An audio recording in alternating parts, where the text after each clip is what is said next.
बिहार में तख्ता पलटी की तैयारी शुरू हो गई है। आपको बता दें कि बिहार में जो महागठबंधन की सरकार है अब ज़्यादा दिनों की मेहमान नहीं है, या यूं कह लें कि ज़्यादा घंटों की मेहमान नहीं है।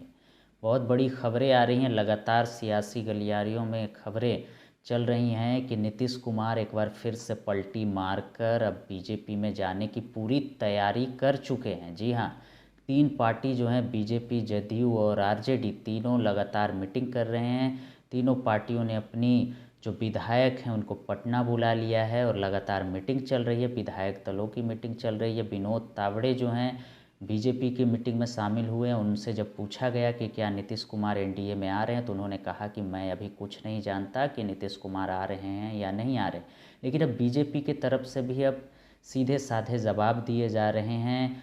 कहीं ना कहीं अब जदयू पे तीखे हमले नहीं की जा रही है, तो इससे अब बहुत सारी चीज़ें चल रही हैं। वहीं चिराग पासवान भी दिल्ली पहुंचे हुए हैं थे और अमित शाह से उन्होंने मीटिंग की है।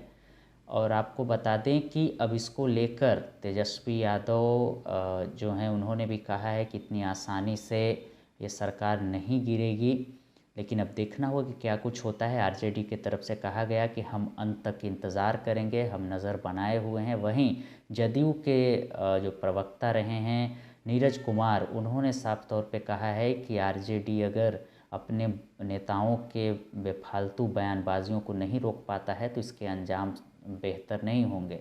तो दोनों पार्टियों की तरफ से भी आरजेडी और जदयू में जुबानी जंग चल रही है। तख्ता पलटी की तैयारी शुरू हो गई है। आपको बताएं कि कल 26 जनवरी के दिन ही काफ़ी मीटिंग वगैरह भी चल रही थी। कल भी ये खबर पूरी थी, लेकिन आज ये और भी ज़्यादा जो है रफ्तार पकड़ चुकी है और अब लगभग तय माना जा रहा है। बहुत लोगों का ये भी कहना है, खबरें ये आ रही हैं कि अमित शाह और जेपी नड्डा शायद बिहार आ सकते हैं। ये भी संभावना जताई जा रही है। अब देखना होगा कि क्या कुछ होता है। लेकिन नीतीश कुमार का जो इतिहास चलता आ रहा है, लगातार वो पलटी मारते रहते हैं, तो उसको लेकर अब कहीं ना कहीं ये खबरें भी तेज़ कभी बहुत पहले से थी।